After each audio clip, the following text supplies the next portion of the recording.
আজকে আমরা কথা বলবো নারী নিরাপত্তা, প্রাতিষ্ঠানিক জবাবদিহিতা আর রাজনৈতিক সমঝোতার মতো কয়েকটা জরুরি বিষয় নিয়ে যা সম্প্রতি সামনে এসেছে।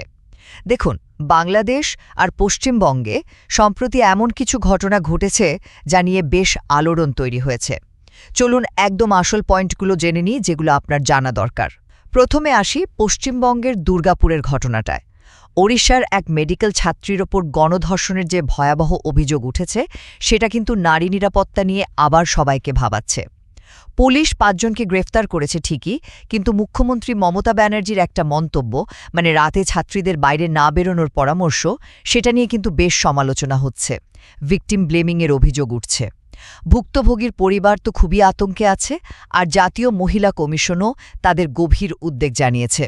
দ্বিতীয় যে ব্যাপারটা, সেটা হলো বাংলাদেশে গুম নির্যাতনের অভিযোগে অভিযুক্ত সেনা কর্মকর্তাদের সেনা হেফাজতে রাখা নিয়ে ট্রান্সপারেন্সি ইন্টারন্যাশনাল বাংলাদেশ, মানে টিআইবি, এ সিদ্ধান্তে প্রশ্ন তুলেছে। তাদের সাফ কথা, এটা সংবিধানের আইনের চোখে সবাই সমান এই নীতির বিরোধী। মানে পেশাগত পরিচয়ের জন্য কাউকে আলাদা সুবিধা দেওয়াটা তো ঠিক ন্যায়বিচার হলো না, তাই না? এতে সরকারের সদিচ্ছা নিয়েও কিন্তু জনমনে প্রশ্ন উঠছে। আর সবশেষে কথা বলবো সেফ এক্সিট নিয়ে, মানে গুরুতর অপরাধের অভিযুক্তদের বিচার এড়িয়ে নিরাপদে দেশ ছেড়ে চলে যাওয়ার যে সুযোগ, সেই ধারণাটা নিয়ে বাংলাদেশে আবার আলোচনা শুরু হয়েছে, বিশেষ করে এনসিপি নেতা নাহিদ ইসলামের একটা মন্তব্যের পর। দেখুন, ১৯৭৫-এ মুজিব হত্যার পর দায় মুক্তি দেয়া, ২০০৭-৮ সালে তত্ত্বাবধায়ক সরকারের সময়ের ঘটনা, বা এই ধরনের ২০২৪-এ গণঅভ্যুত্থানের পর শেখ হাসিনার দেশত্যাগ, এই উদাহরণগুলো কিন্তু এক ধরনের প্যাটার্ন দেখাচ্ছে। মানে রাজনৈতিক সংকটের জবাবদিহিতা এড়ানোর একটা চেষ্টা, যা সাধারণত সংঘাত এড়ানোর জন্যই করা হয় বলে মনে করা হয়। তো বুঝতেই পারছেন, এই ঘটনাগুলো আসলে ন্যায় বিচার আর জবাবদিহিতার খুব জরুরি কিছু প্রশ্ন সামনে নিয়ে আসছে। আজ আমরা কয়েকটা ভিন্ন ভিন্ন কিন্তু বেশ গুরুত্বপূর্ণ বিষয় নিয়ে কথা বলবো। আমাদের হাতে কিছু সূত্র এসেছে, সেখান থেকেই আলোচনাটা করব। হ্যাঁ, ঠিক। যেমন ধরুন, দেশের সাম্প্রতিক রাজনৈতিক কিছু ঘটনা, আবার ধরুন অভিযুক্ত কয়েকজন সেনা কর্মকর্তার বিচার প্রক্রিয়া নিয়ে কিছু প্রশ্ন উঠছে। একটা জনস্বাস্থ্য উদ্যোগ আছে, আবার একেবারে অন্য প্রান্তে মাদাগাস্কারে ক্ষমতার পালাবদল, এসব মিলিয়ে আর কি। আচ্ছা, মানে চেষ্টা থাকবে সূত্রগুলো থেকে মূল বিষয়গুলো বের করে একটা পরিষ্কার ছবি তুলে ধরার, তাই তো? একদম। ভেতরের যোগসূত্রগুলো যদি বোঝা যায় আর কি। তাহলে শুরু করি। হ্যাঁ, করা যাক। বিএনপির সিনিয়র যুগ্ম মহাসচিব রুহুল কবির রিজভী, মানে তিনি সম্প্রতি জামায়াতে ইসলামী নিয়ে বেশ কড়া একটা মন্তব্য করেছেন। হ্যাঁ, চোখে পড়েছে। উনি অভিযোগ করেছেন যে জামায়াত নাকি ভোটের বিনিময়ে জান্নাতের টিকিট বেচার মতো কথা বলে মানুষকে ধোঁকা দিচ্ছে। মানে তুলনাটা উনি টেনেছেন একেবারে মধ্যযুগের খ্রিস্টান পাদ্রীদের সাথে। ঠিক, বেশ জোরালো একটা রাজনৈতিক আক্রমণই বলা চলে। শুধু তাই না, জামায়াতের গণভোটের যে দাবি, সেটা নিয়েও কিন্তু উনি সন্দেহ প্রকাশ করেছেন। বলছেন এর পেছনে অন্য কোনো মাস্টার প্ল্যান আছে কিনা। এই কথাটা কিন্তু ভাবার মতো। মানে বিএনপি আর জামায়াতের সম্পর্কের যে দীর্ঘ ইতিহাস, তাতে এই ধরনের বক্তব্য একটা নতুন মাত্রা যোগ করে। বিশেষ করে এখনকার পরিস্থিতিতে, যখন রাজনৈতিক সমীকরণগুলো আবার নতুন করে তৈরি হচ্ছে। একদম। যদিও জামায়াতের তরফ থেকে এর কোনো আনুষ্ঠানিক জবাব এখনও আসেনি, মানে আমাদের সূত্রগুলোতে অন্তত তেমন কিছু নেই।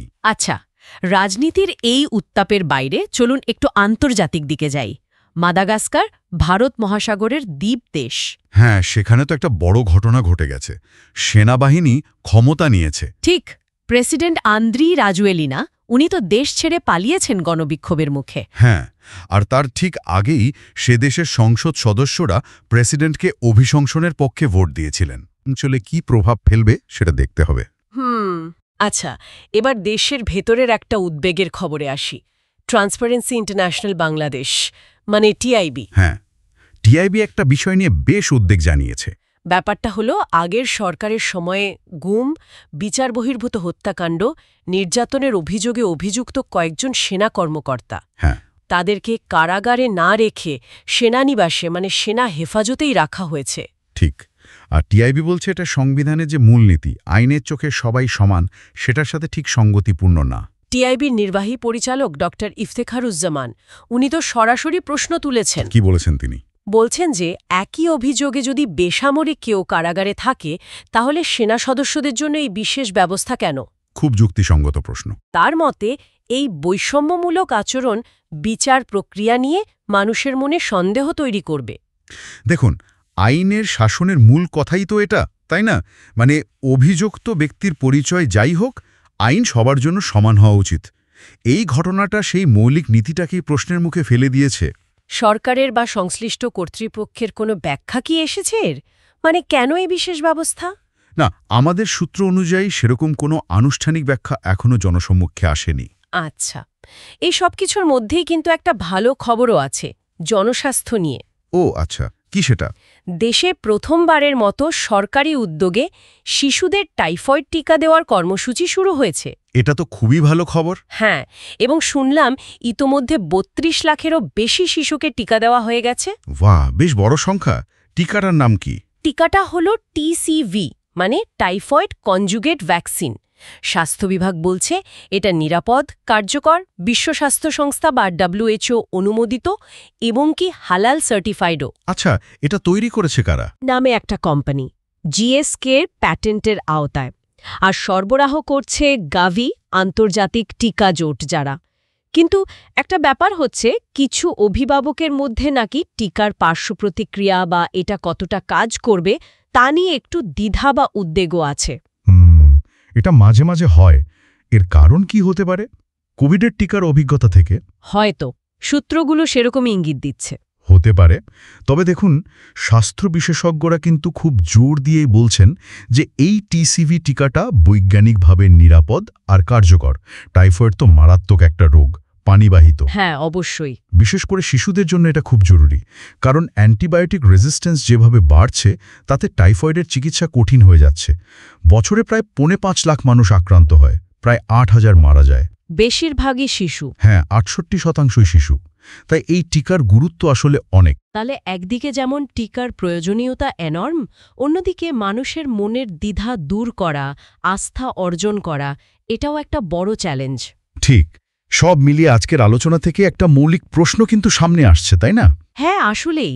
প্রশ্নটা হলো, যখন কোনো গুরুতর অপরাধের অভিযোগ ওঠে তখন অভিযুক্ত, তিনি যেই হন না কেন, তার পেশা বা পদমর্যাদা যাই হোক, আইনের চোখে তার সমান বিচার নিশ্চিত করাটা কতটা জরুরি। আর একই সাথে জনস্বাস্থ্যের মতো বিষয়ে মানুষের পূর্ণ আস্থা পেতে হলে ঠিক কতটা স্বচ্ছতা আর কার্যকর যোগাযোগ দরকার। এই বিষয়গুলো নিয়ে আসলে আরও ভাবার অবকাশ আছে, আরও আলোচনার সুযোগ আছে। বিশ্বজুড়ে আর দেশের ভেতরে প্রতিদিনের খবরের কাগজ খুললেই যেন চাপের নানা ঘটনা। কিন্তু এই যে আলাদা আলাদা খবরগুলো আমরা দেখি, সেগুলোকে একসাথে জুড়ে দিলে আসলে ছবিটা কেমন দাঁড়ায়? চলুন আজ সেটাই একটু তলিয়ে দেখা যাক। 16, এটা কিন্তু শুধু একটা সংখ্যা না, এটা ঢাকার এক ভয়াবহ আগুনে পুড়ে যাওয়া 16টা জীবনের গল্প। আর এই মর্মান্তিক ঘটনাটা সত্যি বলতে শুধু একটা দুর্ঘটনা নয়, বরং এটা একটা দেশের ওপর চেপে থাকা নানা রকম চাপের একটা বেদনাদায়ক ছবি, যা নিয়ে আমরা আজ কথা বলবো। আচ্ছা, এই পুরো জটিল ছবিটা সহজে বুঝতে আমরা আজকের আলোচনাকে 3টা ভাগে সাজিয়েছি। প্রথমে দেখব বাংলাদেশের রাজনীতির মাঠের অবস্থা, তারপর দেখব এর ফলে সাধারণ মানুষ কেমন চাপের মধ্যে আছে, আর সবশেষে এই সবকিছু বিশ্বের পরিস্থিতির সাথে কিভাবে জড়িয়ে আছে। তো চলুন শুরু করা যাক প্রথম পর্ব দিয়ে, বাংলাদেশের রাজনৈতিক ময়দান। এখানে ক্ষমতার লড়াই আর প্রাতিষ্ঠানিক সংঘাত মিলেমিশে এক বেশ জটিল পরিস্থিতি তৈরি হয়েছে। দেখুন, এই একটা উক্তিই কিন্তু রাজনীতির ভেতরের বিভেদটাকে একেবারে চোখে আঙুল দিয়ে দেখিয়ে দেয়। বিএনপির একজন সিনিয়র নেতা রুহুল কবির রিজভী জামায়াতে ইসলামীর বিরুদ্ধে অভিযোগ করছেন যে তারা ধর্মকে ব্যবহার করে ভোটারদের সাথে একরকম প্রতারণা করছে। বোঝাই যাচ্ছে রাজনৈতিক দলগুলোর মধ্যে সম্পর্কটা ঠিক কতটা তিক্ত। আর ব্যাপারটা যে শুধু বড় বড় দলগুলোর মধ্যেই সীমাবদ্ধ তা কিন্তু নয়। দেখুন, জাতীয় নাগরিক পার্টির মতো দলগুলো এখন নিজেদেরকে সরকার গঠনের নির্ণায়ক হিসেবে তুলে ধরতে চাইছে, আর এই ক্ষমতার খেলায় নামতে গিয়ে তারা নির্বাচন কমিশনের মতো প্রতিষ্ঠানের সাথে সরাসরি সংঘাতে জড়িয়ে পড়ছে, যা পুরো গণতান্ত্রিক প্রক্রিয়াটাকেই আরও জটিল করে তুলছে। এই যে এত রাজনৈতিক উত্তেজনা, এর মধ্যেই কিন্তু সেফ এক্সিট শব্দটা আবারও আলোচনায় উঠে এসেছে। এটা আসলে কি? এটা হলো এমন একটা বিতর্কিত ব্যবস্থা যেখানে বড় কোনো অপরাধে অভিযুক্ত প্রভাবশালী ব্যক্তিদের, প্রায়শই রাজনীতিকবিদদের, বিচার ছাড়াই দেশ ছেড়ে চলে যাওয়ার সুযোগ করে দেওয়া হয়। স্বাভাবিকভাবেই এটা বিচার ব্যবস্থার স্বচ্ছতা নিয়ে বিরাট এক প্রশ্ন তুলে দেয়। আর এই স্লাইডটা দেখুন, এখানে বিচার ব্যবস্থা নিয়ে একটা মৌলিক বিতর্ক একেবারে সামনে চলে এসছে।